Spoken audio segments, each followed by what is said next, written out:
For my essay project, I'm going to be interviewing Katie Cool, who is my sister, on her business idea, Lady Candles. While she teaches me how to make Lady Candles, I'm going to be asking her questions on her creative process. Hello, Okay, thank you for being here with me today.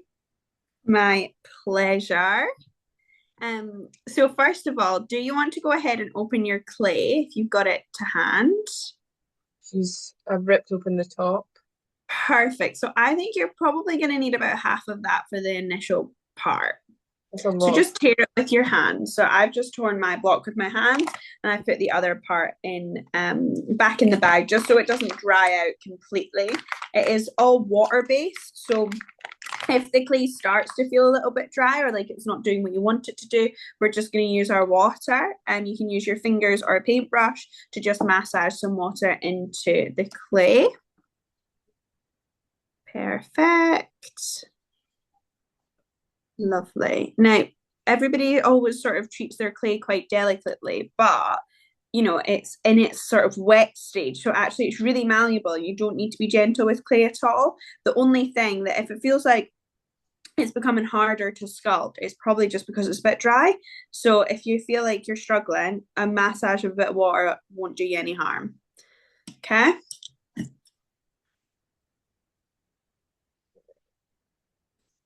Right. So step one, and then I'll let you ask me things, is you're going to make what's going to look like a sort of really wonky L shape. You know, like when you're on the beach and you see those, they're like Beautiful inflatable. things. Yeah. Like essentially, you're sort of aiming for one of those. What you do want though is you want one length to be longer than the other. So I'm going to show you mine. I've done it really quickly so that you can. So it looks a bit like this. Yeah. Okay. The reason you've got one length bigger than the other is because this top bit here is going to be your torso, and this bit's going to be the legs of the lady candlestick that we're making. All right. Yeah, Perfect. it is quite hard work. It is quite hard work. Have you Got to use your built, muscle. yeah, have you built muscles from doing this? Yeah, I think, working with clay is it's interesting because obviously it's art, but it's I don't know, it feels like it's got more of a manual not manual labor, but it certainly is like that. Like, clay is heavy. And when you're working it, you've got to really work it with your hands. Like it's a messy setup. It's not like pretty girl aesthetic, like sitting with your paintbrushes. And I think there's a real rise in like interest in people throwing and like doing wheel pottery classes, and like that feels like quite aesthetic from the videos that you'll see people do, and actually it's like super messy. It's really tough. You never get it right first time. It takes a lot of practice, and I think there's a real there's a real disconnect, I think, to the way creativity, especially like clay and painting and ceramics and stuff, is displayed in quick fire videos. If we're talking about Yeah, TikTok and stuff, which is so commonly the way trends take off, and that it's really aesthetic, it's really therapeutic, and it's that immediately. And actually, there's loads of access barriers to it. One, wheel class anywhere from like 60 quid just for one. Two, the first one you're going to be terrible at. And quite often the first one actually you're doing really simple things like just centering a piece of clay, right?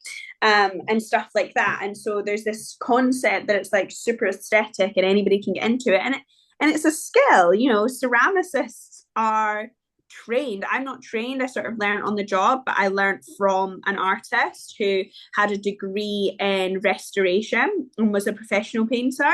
So I sort of, I don't know, maybe did like the equivalent of like an internship almost. Like it wasn't that, but that's what it felt like because she yeah. taught me and I know about clay and kiln firing and the way you work clay and all of those things. So, it isn't this immediate return on investment that a lot of people think. And you know, what we're making today is a candlestick, right? Which is hand building, it's fairly simple. It'll still take us, you know, the best part of an hour, maybe a wee bit more.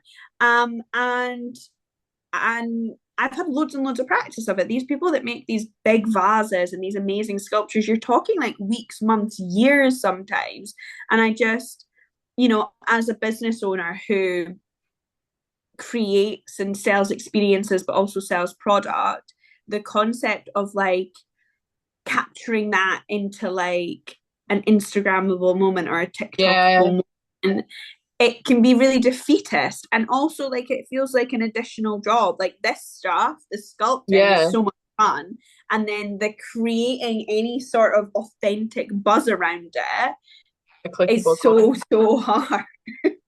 Yeah, it's especially hard when it's something that you put so much work into it, and then it's a 5 second video that people just skip past. But Yeah. what inspired you to start sculpting? Because you said it was like what was it that you said? It was So she was an artist and she had a degree in restoration. yeah, so restoration. You've now gone into making candles specifically in the female form, candle Mm. holders. Why that? Great question, and I am going to give you the answer once I give you the next step. Perfect. So you've got what should look like a funky little L shape. Mine's quite long. Is that okay? That's fine because that's going to be your legs. And actually, if you don't want them that long, we'll just cut a bit off the end in a wee bit. The next thing you want to do, I'll actually give you 2 steps so that I can answer your question properly. The first thing you're going to do is with your thumbs, which will be your best tool, is you're going to sort of drag from the top and drag in and down. And Mhm. what that's gonna eventually get you to is what looks almost like a waist. So we're sort of Okay, yeah. finding where those hips would be, and we're finding the sort of V of the pelvis. So that's we're finding the waist. And what you're gonna do on the back, currently it just sort of looks, you know, a bit nothingy. I want you to drag the clay down from the back. And what we're going to do, we're not going to give it any definition, but this is going to be where our bum is. So we're just sort of putting the clay in that area to give you like something to work with when we get to that stage of sculpting. But that sort of generally, you can see it's sort of more of a bum sort of ridge now instead of just an L shape. And at the front, we're Yeah. getting more of a V. And once you're happy with the sort of like waist of your lady, you're going to use your knife. You're going to dip it in water first because a wet blade is really helpful for cutting through. And you're going to then cut this big longer bit into because that's going to turn into your leg. So you're going to cut and drag all the way through because we need this bit to be separate because it is going to turn into 2 legs. So that's sort of the next collective stage of this game, all right? Perfect. And again, just keep using water. If it feels like it's getting a bit dry, just always add a wee bit of water and it'll be good to go. So what got me into it is a great question.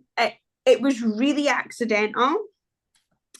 And I think honestly, like art is all about authenticity, and I think that that's why it's had the life that it has, because it was totally an accident. It was never meant to be something I made money from or anything like that. I was working, so I currently own my own pottery studio, but at this time I was working in another pottery studio that was managed by this friend of mine who is an artist, and we were having our Christmas drinks, our like Christmas party essentially, and we would always do it in the studio. And I wanted to play with some clay. Like I didn't want to paint any pottery, which was something else we did. I wanted to like play with some clay. And I just have always been really like interested in the female form. I think as like any like 90s noughties female, the like sort of attitude around female bodies and body dysmorphia and you know all of those things, it like created this hyperfixation, and I never necessarily had a good relationship with my body growing up. And so I think what I tried to do was like rewire my brain when I knew who, like, the type of person I was. I knew who I am. Like, I know that once I'm like obsessing over something, like I'm gonna obsess over it. And I tried to rewire my attitude towards body and food. So I knew I was never going to stop thinking about it, but I became someone who loved food, and like all of my favorite memories, I can like remember the meal I had like at them. And instead of, I spent like over a decade of my life just being so terrified by food and terrified of my own body, that then when I was able to sort of turn it around, and it wasn't an immediate thing, it was like a huge process in my life. When I was able to rewire and have that, it was like really freeing. And so this idea of having like a constant fixation on my body or the female body and what it ought to look like, I turned it into having like a real, just like interest and love for it, right? So I was playing with this clay on a Christmas night out, and I loved the idea of making like a little statue of the female form. I found it really therapeutic. I found that like making the the curves and everything like that was really fun, and I just really enjoyed it and I loved it and I was having so much fun. And then I got to her neck and I like sort of stopped and I was like, how on earth do I make a tiny little head with all the details? That is going to be impossible. Like I know my limits, I know my Yeah. capability. And so I was like, I'm going to chuck a candle in there. And so I sort of just made the neck a candle holder. And I was like, great, problem solved. And I loved it. And it was, I've still got the very first one I made in my spare room, and I absolutely adore it. And I made it and I sort of took a picture of it. I was really chuffed with it. And I showed it to a couple of friends and they were like, I want one. Can I have one? I'd like one.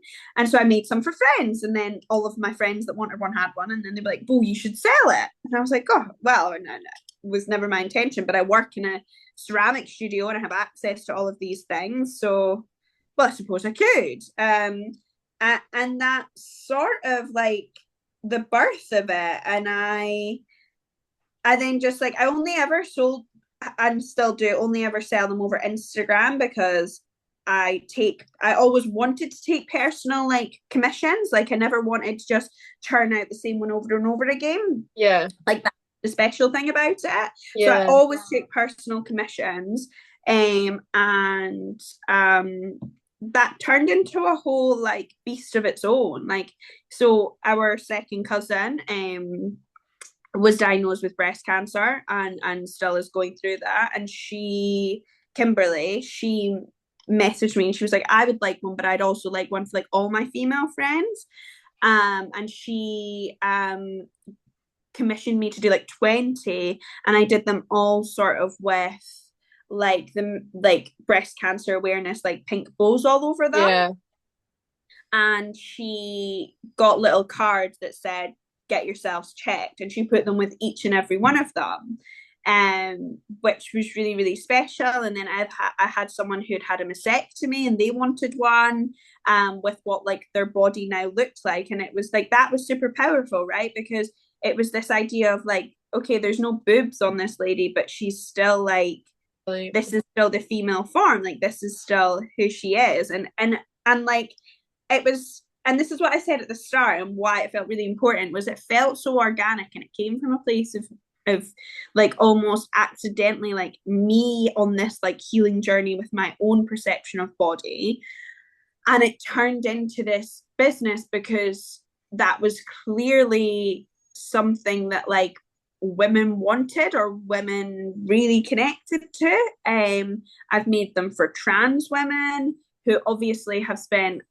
however much of their life pre-transitioning and living as the person that they are, in a body that didn't feel like theirs. And then once they're in this body that finally feels like home, for me to get to be part of that in some small way and make them a candlestick that like they connect with is like the most special thing ever. Like, and so it is not a business that took off and I'm stocked in loads of shops or anything like that, but I don't ever think I wanted it to be that either. It feels way more important and like way more like art. I think that's what it is. It feels like art the way I currently connect with it, Rather than in a a way that, product. Exactly. So I'm gonna give you your next step. So you've got your little sort of stumps that are legs, and you sort of started working on it anyway, but this is what we want it to end up like. So the way I've I done see. that is just sort of pulling that clay down, using your thumb again, and almost like, you know, when you were a kid playing with plasticine and you'd make like sausages, Yeah. essentially that is how you're making the legs of your lady. The thing that I will say is you want to always take a 360 view. So it could look really good from the front and then the side looks really, really square. So Yeah. just like I quite like having it like in my hand like this, sort of in theory on her back. Yeah. Because then you can actually get a real like 360 to make sure that it all looks like leg like essentially. Perfect. Um, yeah, so that was my very long-winded process of saying that's how I got started. Yeah, well, I love that your journey was very spontaneous and it wasn't necessarily what it set out to be, and it changed a lot of things. Mm. And it is a great way to express yourself through art, and it's so great that you've been able to help others also express themselves through your art. But is that what you really like set out to do when you were doing it? When you realized what the product had become, was this your way of expressing yourself, and what was that expression to you? What was your message behind your piece of work? That's a good question. I think I didn't know what it was when I first did it, right? I was like doing this thing because it made me happy, and then I kept doing it because it made other people happy, and it was enjoyable. It was this like process of like it is therapeutic, like it is relaxing. And I suppose you know, for even from this interview, you can see that I'm not necessarily like really looking at the clay as I'm working it and I'm talking to you because it feels Yeah, like muscle memory. second So nature. totally that for me, like I've always wanted busy hands. So like and I've always had that and I've always been creative. So I think like for me it was just as someone who feels like really connected to their creativity, like it felt like just another way in which I was like able to express that in an accessible manner. In terms of message and like expressing myself creatively, I think it's an amazing medium to do it in because I connect so much with womanhood, like at being a woman, like all of those things. Like I really feel connected to my femininity in a lot of different senses of that phrase, right? Um, and so so a woman's body being my blank canvas to then like express myself creatively feels so right. And quite often, like, you know, if I'm just it's actually quite rare I'll make them for fun now, if I'm honest, because it has sort of shaped into a business. But when I do make them for fun, and I would, you know, I'd class this one as making it for fun. Like the painting process of it is then really fun too. Like I suppose this is a silly example. Well, you know, do you know what? I'm going to retract that. I don't think it is silly. I love Taylor Swift. She's my favorite artist. The sort of, you know, the overarching theme of my creativity, especially in this interview, has been about femininity and being a woman and all of those things. And I feel like the lyrics that Taylor Swift writes for me connect a lot to like my sense of girlhood and womanhood and all of those things, right? So I've got one of my other favorite lady candles. My first favorite lady candle is my very first one. And my second favorite, and I don't actually keep very many of them myself, but my second favorite is the one I've got in my bedroom. And I painted it like sort of as a bit of a love letter to last year, to like Eras tour and things like that. So I painted her with like little friendship bracelets on, and there's a line in Guilty as Sin, which is off of her most recent album, and it said, what if he's written mine on my upper thigh only in my mind? And I just like loved it. And so I've got this lady candle that's got friendship bracelets on. She's got like lavender haze inspired like underwear on, and she's got mine tattooed on like the thigh.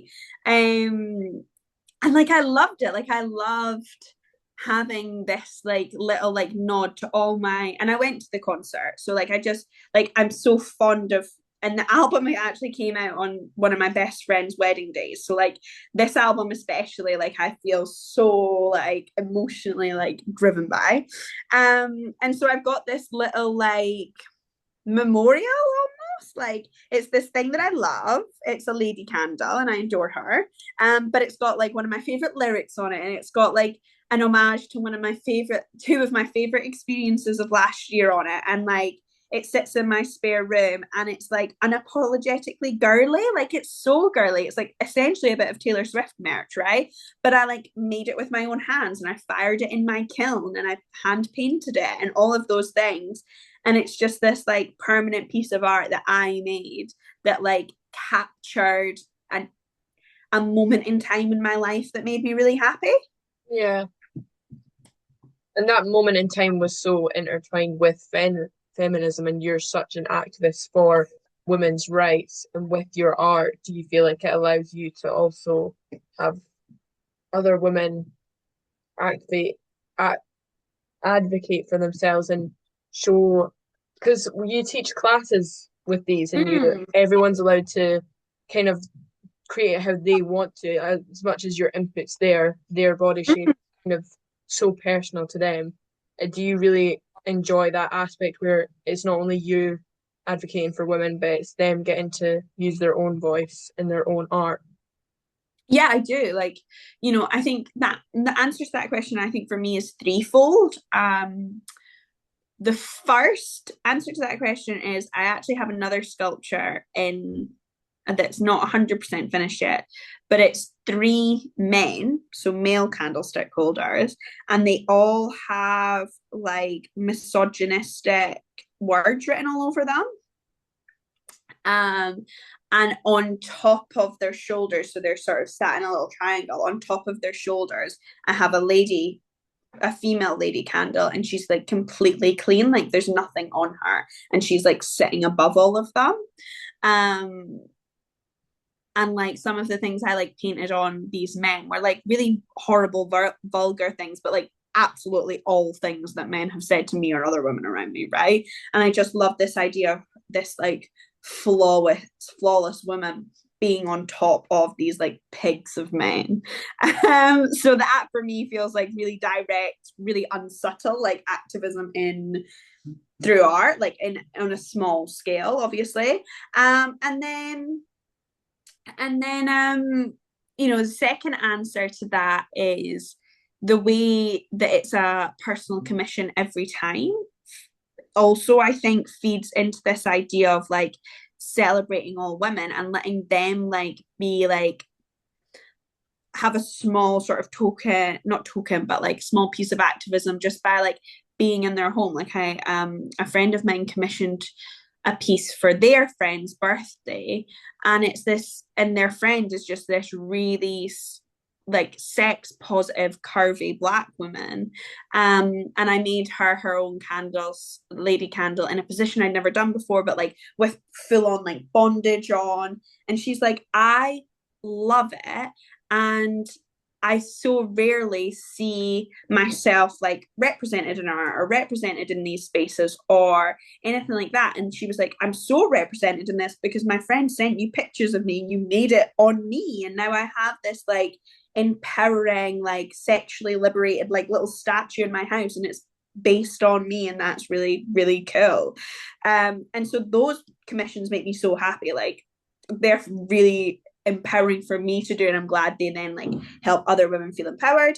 And then third, like threefold, third thing, yeah, absolutely, I have a rule when you come to one of my classes, and it's that you are not allowed to criticize your lady when you make her. So you're not allowed to be like, oh no, her like arms are too long, or her legs are too thick, or oh her shoulders are too broad. Like I like veto it from the space. I'm like, you cannot do that. I won't allow it, and quite often they're hen parties or things like that. And I'm like, we won't hear it. Like these women are beautiful and they are perfect because you've made them that way. And like none of our legs are the same size, and nobody's boobs are the exact like level of perkiness or shape that anybody ever wants them to be. Like, so we certainly won't be criticizing these bodies. And they like are so on board with it. And I think they're like, gosh, yeah, like how lovely a concept to have a female form in front of you that no one has criticized ever. Like, I just don't think women have that luxury. And so this idea that you get to make one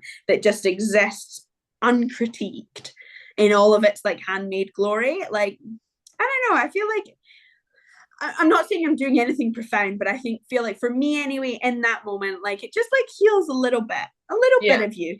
Somewhere it heals a little bit of you, right? um, okay, next stage. So have you done your legs? Let me see. Yeah. And the thing is, I don't know if my girl's got even enough up top to give her arms. Okay, so great question. And actually that looks good. We add the arms on anyway. So that like little bundle we put to the side, we bring that out to do the arms, the neck, and the boobs. So you're grand, you're all good. The next thing we're going to do just before we move on to our upper body is we're just going to sort of shape her bum in whatever way you would like that to look. So even if you want it bigger, the way I do it is I always cut away first, and then you can like fill in with more of your extra clay. So this is the back, it's just sort of a mound at the minute. And what I like to do essentially is cut down and round. So you sort of create a little bit of a V. Perfect. And you're gonna cut all the way down. So feels like, you know, very simple, but people always forget. I think it's because they get like lost in the technicality of like sculpting. But obviously our bum is just an extension of our thighs, right? So on our lady, we're also going to do that. So you're going to sort of cut all the way through so that you're creating like that butt cheek is connected to that thigh and vice versa. So it feels a little bit like intense because you're just like, poor girl, you're just cutting away at her, but it's for the greater good. Perfect. So with your obviously your art is definitely these ladies' candles are definitely an expression of your personality. But what do Mm. you think in terms of the actual creative process for making them? What parts of your personality, like independence, like what kind of thing comes out while you're actually making them? Oh, that's a really good question.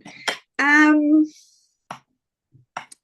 I think one, this is a medium that I love because clay is really forgiving. So like you can be quite heavy-handed with it. You know, you don't have to be like super delicate with it. Um and I love art. I love being creative, but like I'm the first one to say I'm not particularly patient. So the idea of like sitting and fine line drawing and doing something that takes days and days to execute, like mad respect for anybody that has the ability to do it, but I need a sit down, one sitting activity kind of gal. Like obviously these get fired in a kiln and then you paint them later, but that feels like because it's painting, not sculpting, it feels like a whole other like new Yeah, process. Like in my brain, it doesn't feel like it's all like part of the same job, if that makes sense. Not that it's yeah, necessarily a job, but like that in my head is the way that makes sense to me. So you can be quite heavy-handed with it. Like I love art, and when I need to be delicate, I am, but I think all my family would attest to this. I'm like heavy footed and heavy handed. Like I'm not a like particularly delicate person. And I think hand building clay is one of the most forgiving like art forms to do that with. Also, like I'm not coordinated, like I'm dyspraxic. So I love yeah, the idea of being like a wheel girly, and like throwing beautiful pots on a wheel. But the reality is like my hands and my feet aren't moving in different times. yeah, You do a wheel, you are using a pedal, and then you've got to sculpt with those hands, right? Like I just that is so complicated to me. I really, really struggle. I like trying it, but it's certainly not like the area in which I'm going to thrive in. Like I yeah, love hand building clay because it's sort of I think I'm good with my hands. I think I'm practical. But there's like a real like forgivingness and like graduality. Don't know if that's a word, but we'll use it. Gradualness to like the building of her. Like you're focusing on one bit and you do that. And you can be quite, you don't have to be super gentle with it, and then you can move on to the next. Whereas the idea of like working with a wheel, you're kind of like sculpting the whole thing all the time. You don't just Yeah. like focus on one bit and then move over.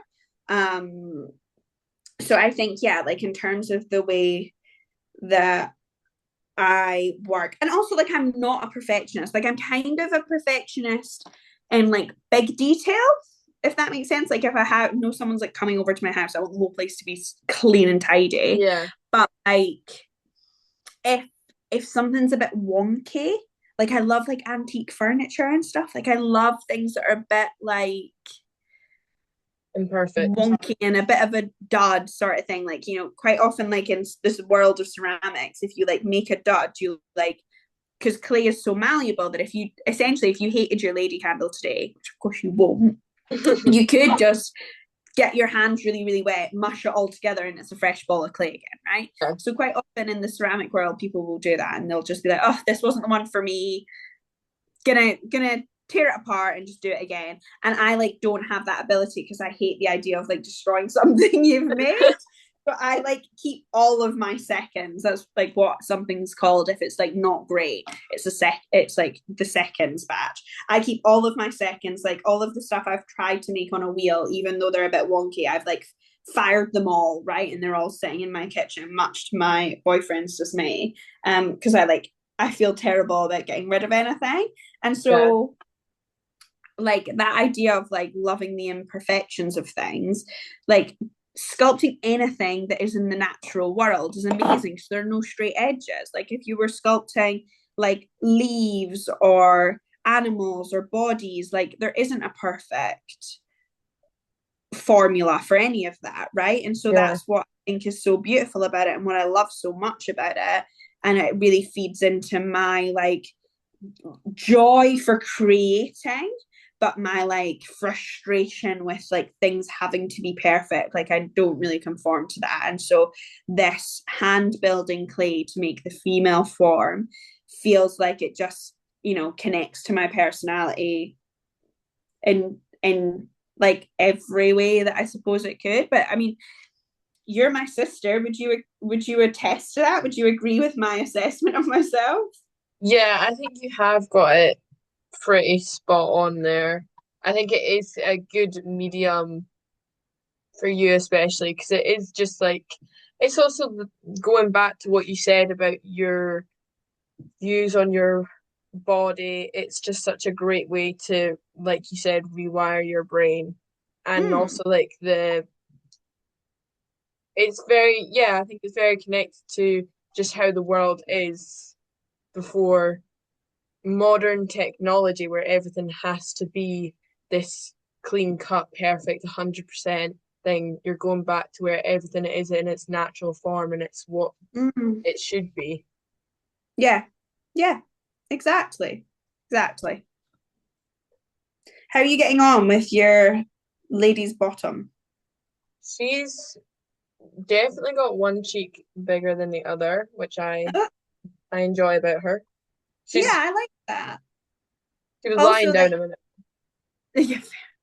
yeah, also like if you want to cross her legs and stuff, you can do that now as well. So quite often, if you think that maybe like one cheek like looks a bit bigger than the other, use that leg to then cross over because just the notion of sort of that movement and the twist in the body when you do that would almost like even it out a wee bit if you want to even it out. That is. She will have a crossed leg. So the trait openness to experience has often linked to creativity. How do you think that has influenced you and your art? Sorry, say that one again. The trait openness and Mm. being open to new experiences is often linked to creativity. How do you think Mm. that is linked to you and your creative process? Well, I think, you know, the idea that I like always take personal commissions. So quite often people will say, well, I've not seen you do one in this position before, but my friend's a pole dancer. Could you get her in this pole dancing position in this outfit? And that's not necessarily something I've done. Like I suppose, you know, as an artist, like my base product is kind of just an idea because everybody asks for different shaped body, they want a body in a different position, they want the paint job completely differently. So like my beginning point is just an idea, and then everything is new from there. Mm. And I think, you know, that feeds into almost your last question as well, because I think I can get a bit like bored with the same thing over and over again. And I've never had that with this, because literally every commission is different. Yeah. Okay, so once you've got your arm, you're going to make this sort of little wing, and that wing is what connects it to the torso. So I'll show you the one I did earlier. So that's the other arm sort of on and connected.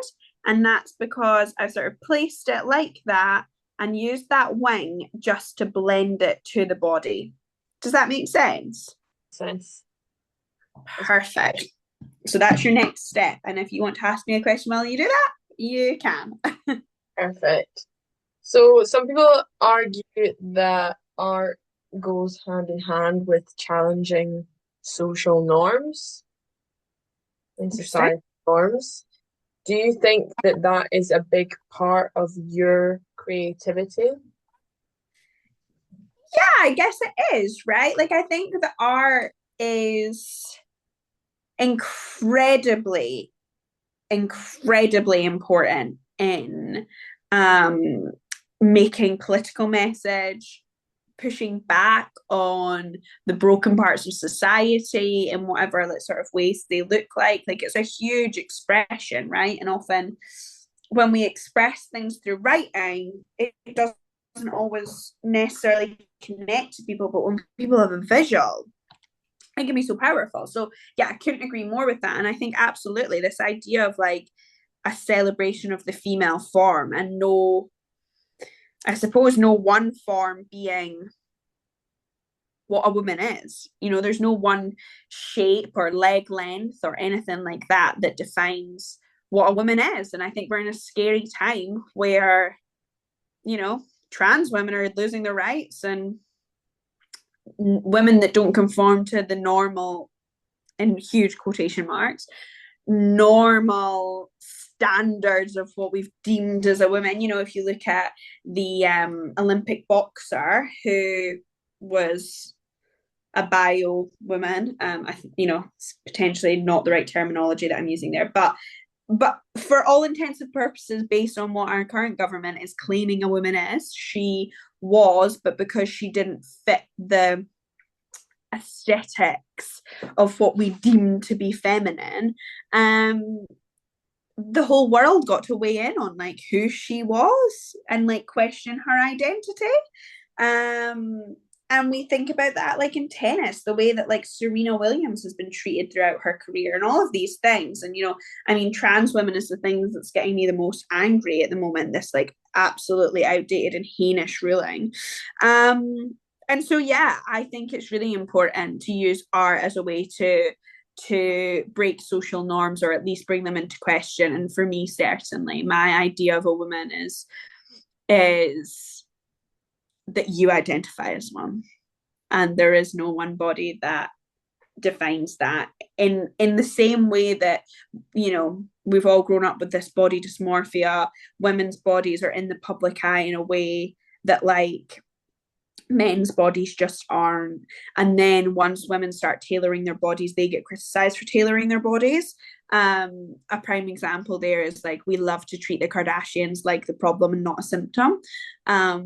And people love to talk about the Kardashians' bodies and the fact that they're doing a complete injustice to women around the world because they don't have realistic bodies, and they set unrealistic standards.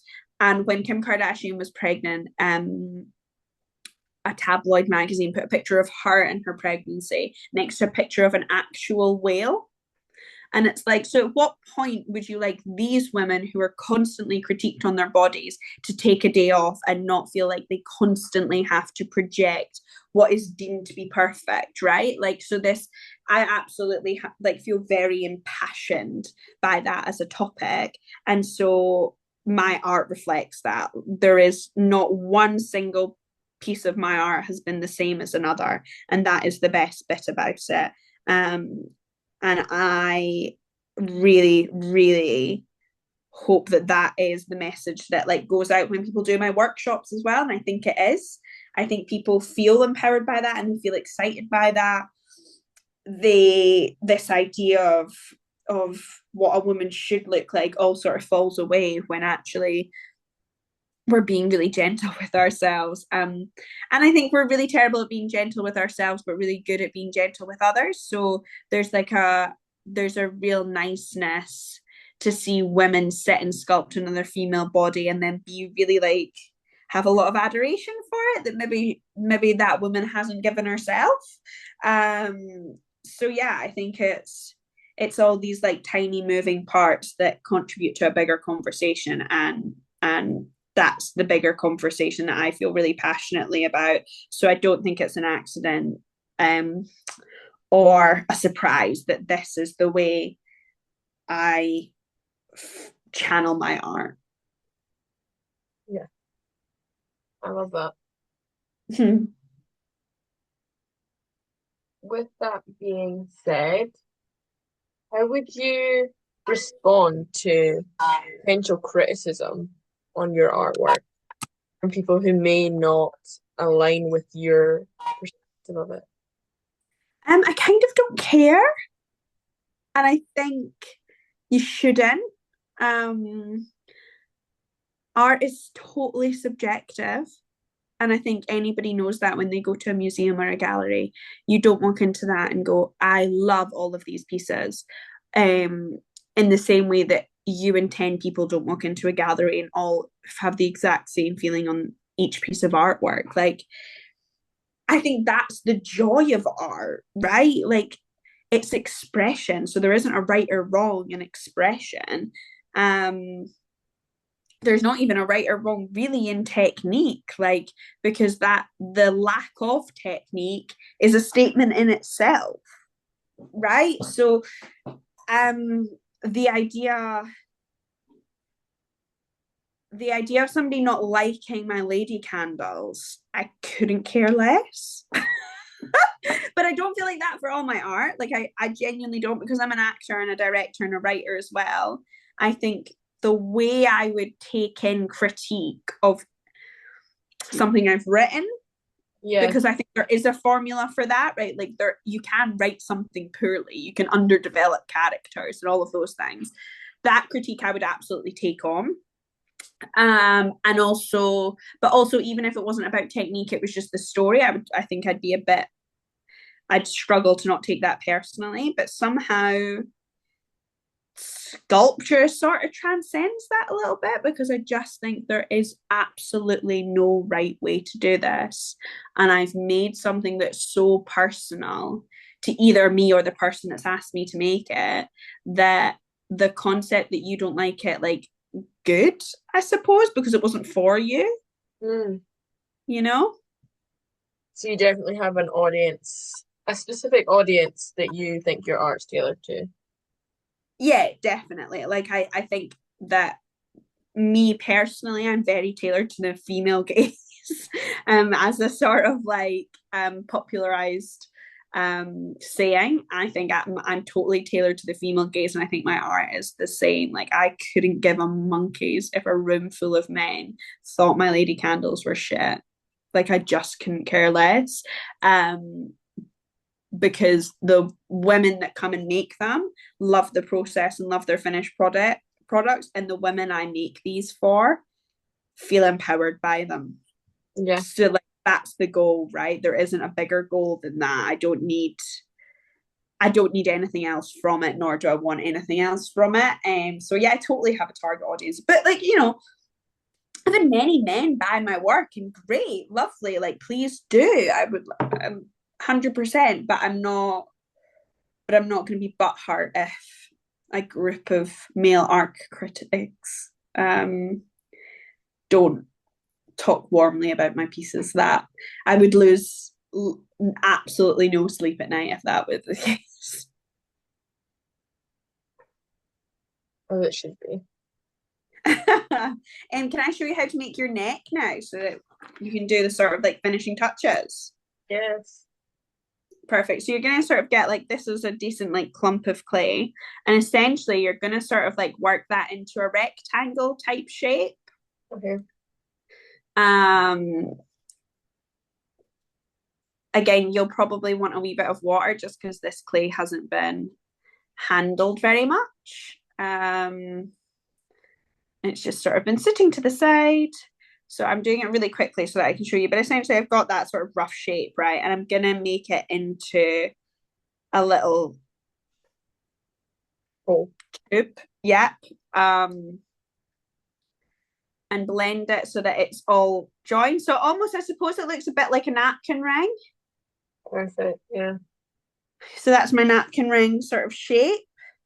Okay. And that is going to go onto, and we're going to blend it down the way we blended our arms. That's going to go onto the top of your lady because that's where the candle's going to be. Oh, it's all coming together. All coming together. And the very last step, once you've done that, is adding the boobs, and that isn't complicated at all. So that's up to your own interpretation entirely. So you can big, small, high, low, whatever you like, and it's just a case of making little, balls and blending them on. So that's the easiest part of the process. Okay. Um, so I feel like this is probably changed throughout your whole trajectory of making these lady candles, but how do you feel your motivation for making these candles is now? Is it like an internal motivation where you just enjoy it, a bit of an external motivation where you like doing it for other people and you're making money from it, or is it a mix of both? Has it always been like that?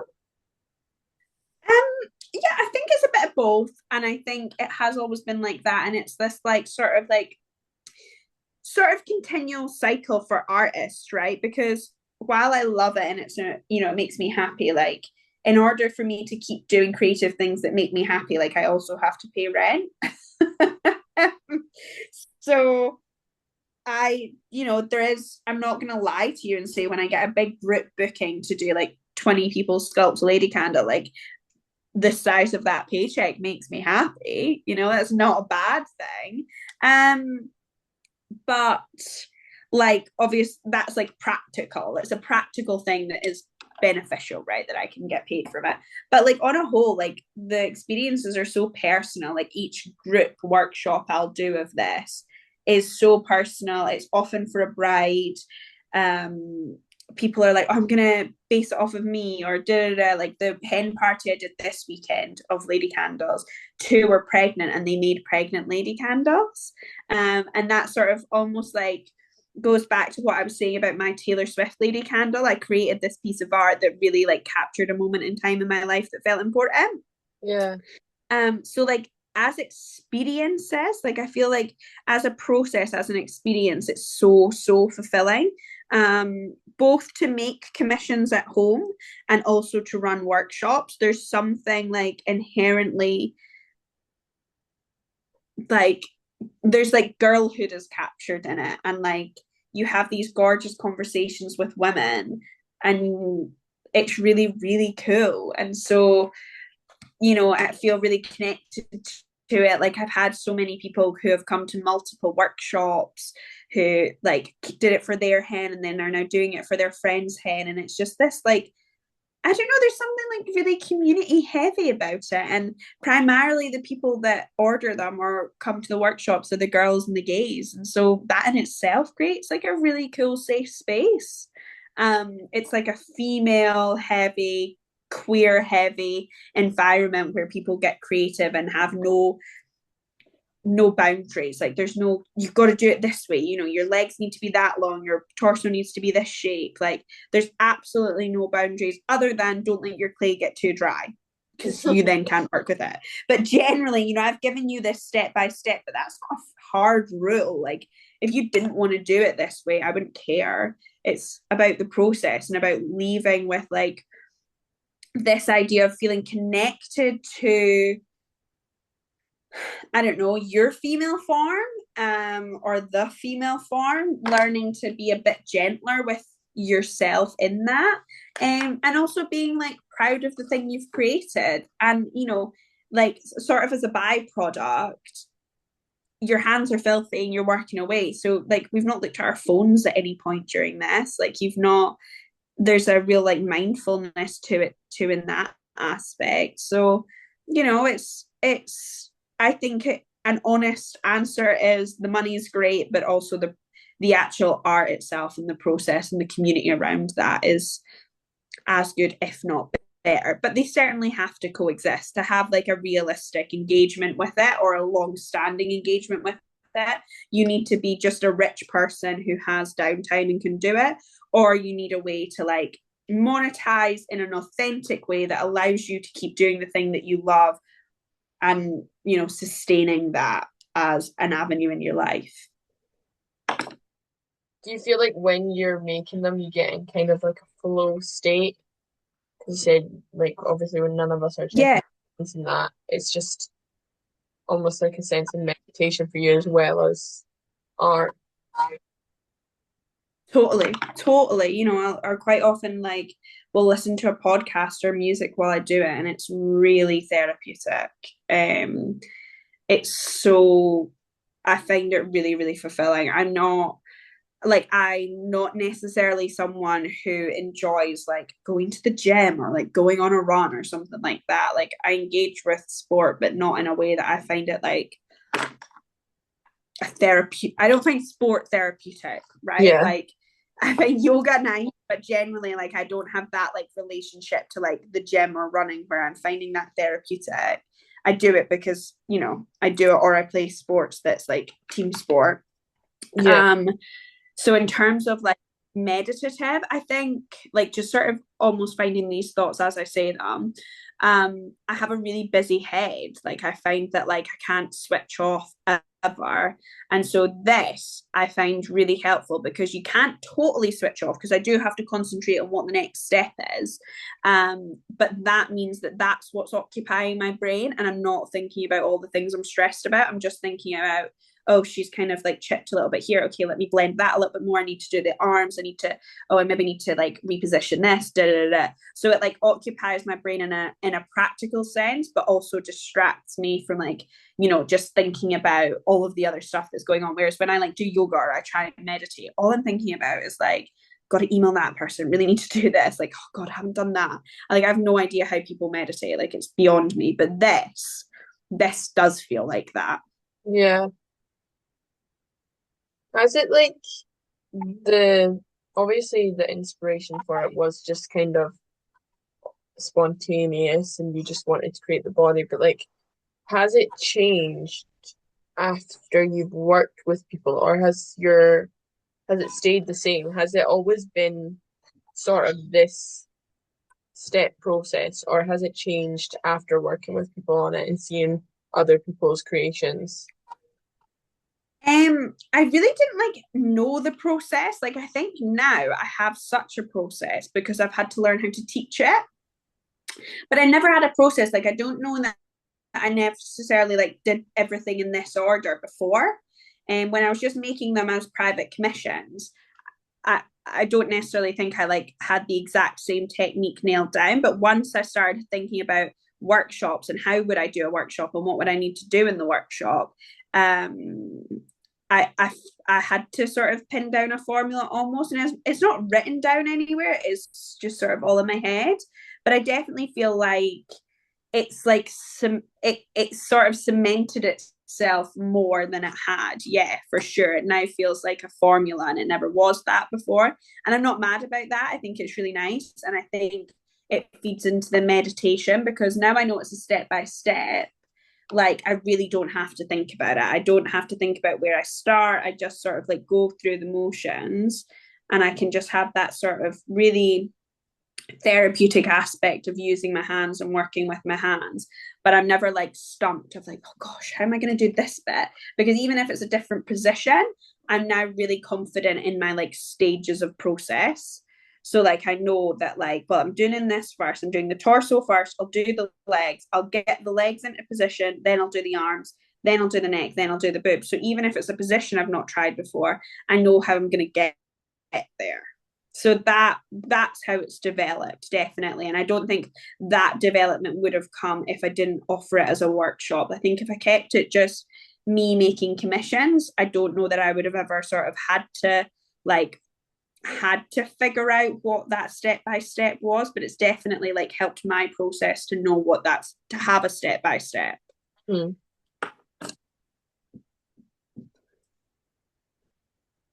Um,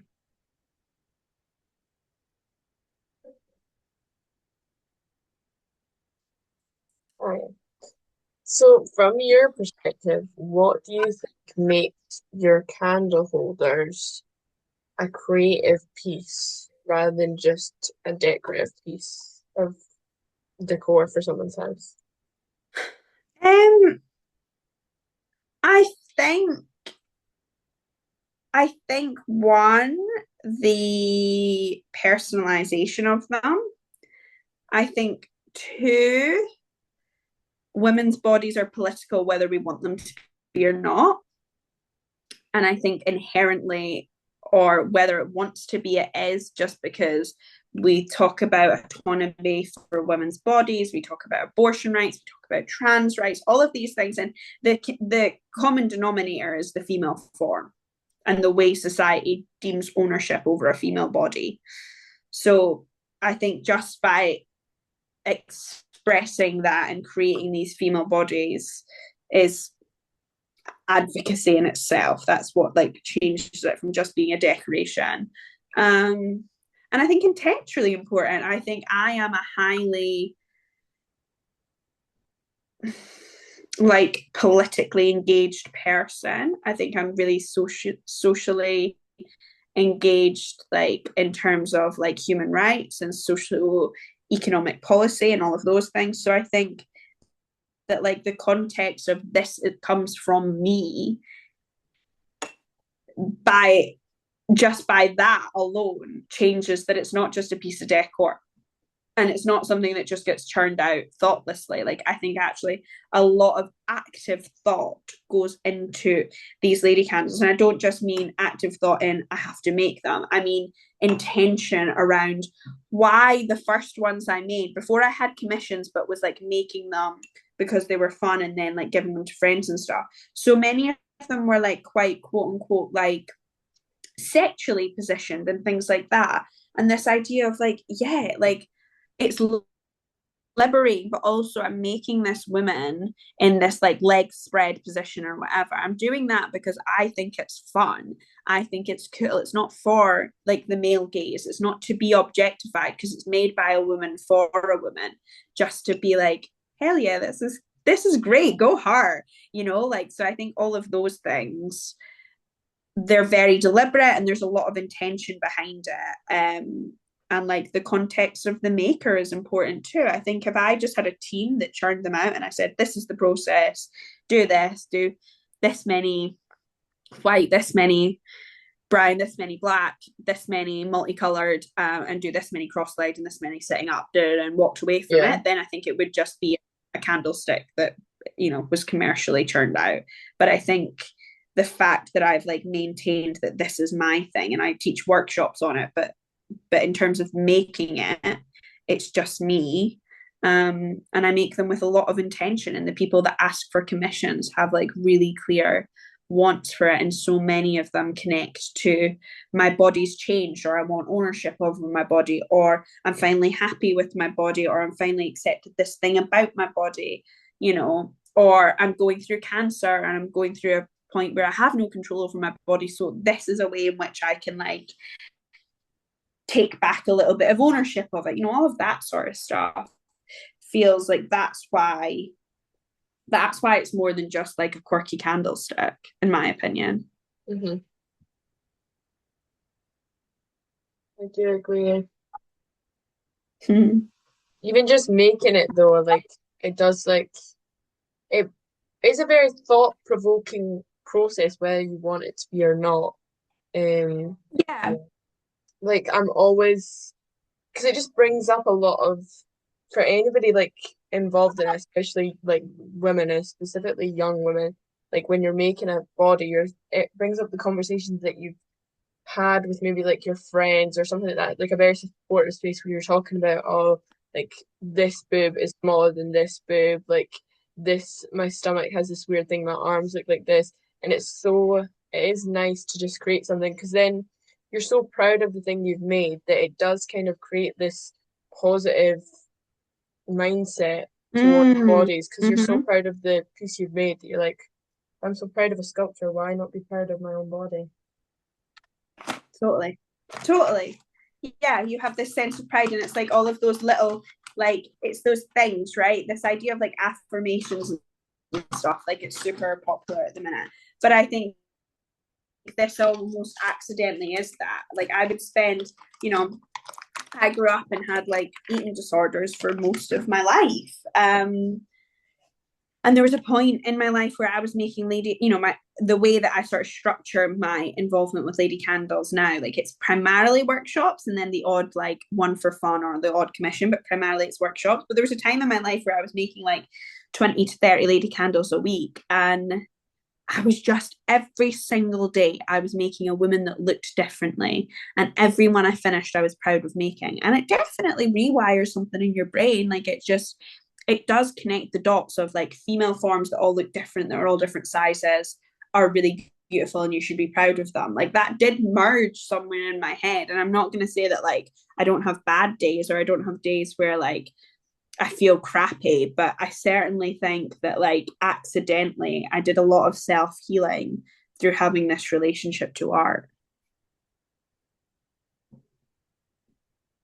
I feel like, yeah, and then in turn, that's even more motivation to keep going, and then having the workshop classes to bring it to more women so more women can have this well. Mm, totally. And there's a real joy in like having like what the workshop give me that the commissions don't, is that I get to help women make the ladies that they want, but I also get to have these lovely conversations with them. And you hear such gorgeous things, right? Like, you know, an example from the last workshop that I did this weekend, and it's so fresh because I just did it, but it was like, oh, mine's got such long legs, and then all the other women at this workshop were like, no, but Abby, that you have such long legs, you have amazing legs, like your ladies legs look like your legs and we love your legs. And she was like, guys, thanks, you know. And like, that's the chatter Yeah, that exists around shops. Like, that is just the norm. And like, God, how nice is it as a woman to be in a room where just the only conversation about body that is happening is one that is positive. yeah, very hard to find. I think so. How do you think that since making these candles, because you've always been a very creative person, but how do you think since Yeah. making creative candles that your perspective on creativity has changed, whether it's your own creativity or just creativity in general? What are your views now? Um, Gosh, that's a good question. I've never really thought about it. Um, I understand the process a lot more. Like, I had a lot of fun with that.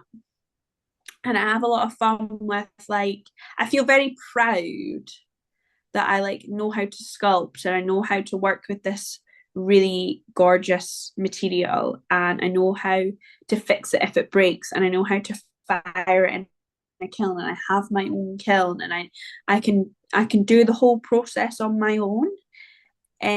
That's really empowering and it's really cool, and I'm really proud of it. Like, I think this idea that like oh, that would be a fun thing to do, can then turn into like loving it enough that I'm like, I don't want to just do this. I want to understand it.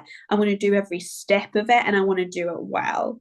Like, that's been super fun because I think, and there is absolutely not a thing wrong with doing a creative, having a creative outlet, and like you do one piece of it and you're like, that was really fun. You know, going to a one-off workshop and things Yeah, like that, like, so valuable. Those are what I offer. But like, for me personally, I like I loved something so much that I kind of became an expert in it, and that was really cool. Like, yeah, that's super fun. And like, there's sort of beauty in all of the practical menial stuff as well, like preparing the clay and and loading the kiln and all of that, that like that still feels really creative, even though it's methodical and it's technical and it's not actually the free flow part of the process. Seeing it from start to finish is really, really cool, and it's really rewarding. And so like that's been a real joy of mine, to enter this being like, oh, it would be fun to play with some clay, it would be fun to like work with pottery, to now I own my own pottery shop, and I run my own kiln, and people can, like, other people will be like, oh, I'm starting out on ceramics, what should I use? And I can like genuinely answer and know what I'm talking about. Like, yeah, it's really rewarding to know that that you can have a passion for something, and it can also be your job, and that's super fulfilling. Yeah. Because we're always told, right, the arts are not sustainable. And I'm currently sustaining myself on like, I direct, I act, and I own a pottery studio and I sculpt. And I think if you told like 15-year-old me that, she'd be pretty chuffed with it.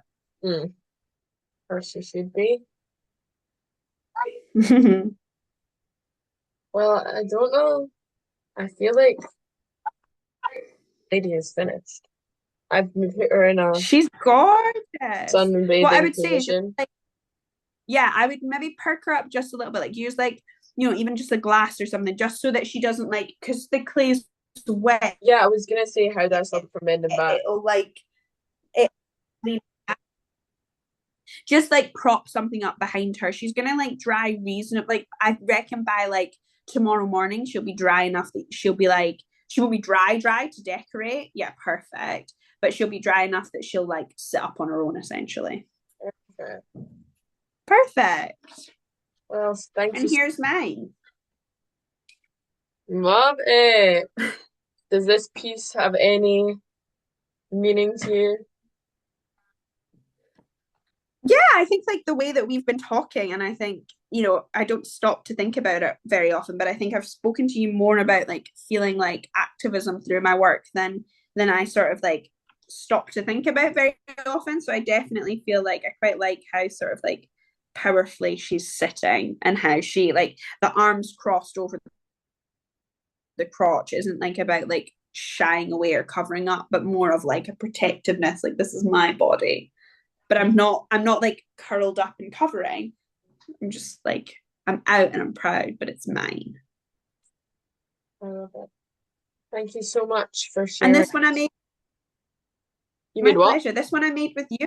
This one I made with you as well, which feels Yeah. really nice. And like, I'm talking about like womanhood and stuff, like, you know, to sit and talk about all of this while I like make the female form like with my little sister. And we're a family of girls. We've got another sister. So it's like my whole life has been so shaped by women. And Yeah. so this is just really like lovely as well to have this experience with you. Like it's cool. It is cool because I've never done this. Is my first ever sculpture, and I'm glad that it was the shape of a woman. I feel like that is very centered around us all. Yeah, I think so too. I'm glad you asked me. Well, thank you so much for your creative process. Thank you so much for teaching me and doing this interview. You're very welcome. Thank you for asking me.